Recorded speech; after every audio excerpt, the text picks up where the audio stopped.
మాకు న్యాయం చేసే నాదుడే లేడా? మాకు సావే శరణ్యమా?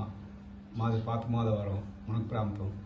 మమ్మల్ని అక్కడ ఖాళీ చేయించి ఈ పట్టాలు ఇచ్చి మీరు పోయి బోయినపల్లి ఇల్లు కట్టుకోకండి అని చెప్పారు. ఈ పట్టాకు వచ్చేసి 500 తీసుకున్నారు. నాకు ఒక పట్టా, మా నాయనకు ఒక పట్టా ఇచ్చారు. నా పట్టాలు నేను వేసుకున్నాను. నాకు 3 పిల్లకాయలు, 2 ఆడపిల్లకాయలు, ఒక మగపిల్లడు.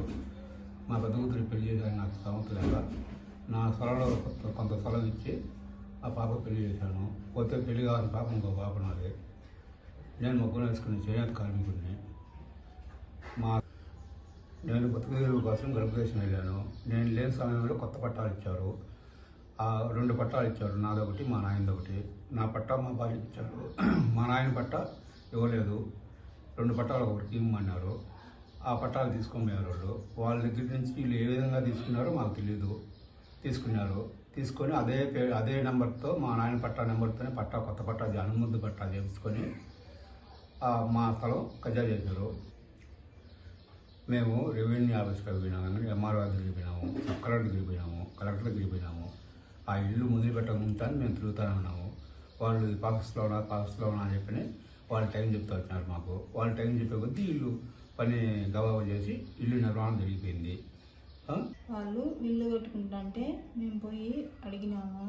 అడిగితే ఇది మీ స్థలం కాడ, ఇది మాది, కానీ మీ నుంచి ఏమవుతుందో ఎవరు చెప్పుకుంటావో చెప్పుకోకు, మేము ఇది ఇచ్చేదానికి కాదు, ఇది మాది అని మా మీదకి కొట్టేదానికి వచ్చినారు. సరేలే అని మేము ఎంఆర్ఓ ఆఫీస్కి, సబ్ కలెక్టర్ దగ్గరికి పోతే వాళ్ళు ఏమన్నారు, మీదైతే మేము పడగొట్టైనా మీది మీకు ఇప్పించుతాము అని చెప్పారు. మళ్ళీ ఇది మా స్థలము, ఏమన్నా మీరేం చేసుకోకండి. మా మీద 2-3 టూర్లు పోలీసు కంప్లైంట్ ఇచ్చారు. పోలీసు వాళ్ళు కూడా మా ఇంటికాడికి వచ్చారు. ఈ మాదిరిగానే మీరు ఇల్లు కట్టుకోవట్లేదు అని చెప్పి అన్నారు. లేదు సార్, మేము పోలేదన్నాము. అదే పోవాకండి, పోతే మీ మీద కేసు ఫైల్ చేయాల్సింది వస్తుందని చెప్పి పోలీసులు మమ్మల్ని బెదిరించారు. ఎక్కడైనా ఉన్నత అధికారులు, సీఎం చంద్రబాబు నాయుడు గారు, డిప్యూటీ సీఎం పవన్ కళ్యాణ్ గారు, నారా లోకేష్ గారు మాకు న్యాయం చేస్తారని ఆశిస్తున్నాము. నాకు ఒళ్ళు బాగలేదు, నాకు షుగర్ బీపీ ఉన్నది, నేను మొగ్గను వేసుకోలేను. నా కూతురు పెళ్లి చేయాలా, ఆ స్థలం వస్తే నా బిడ్డ పెళ్లి చేసుకొని మేము లక్షణంగా ఉంటాము. అట్లా లేని వేళ మీరు మా గోడు మీరు పట్టించుకునే వేళ మాకు లాస్ట్ ఒకటే ఒక ఆప్షన్ సావే.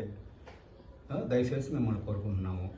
మీరు దీనికి స్పందించి నాకు న్యాయం చేస్తారని ఆశిస్తున్నాను.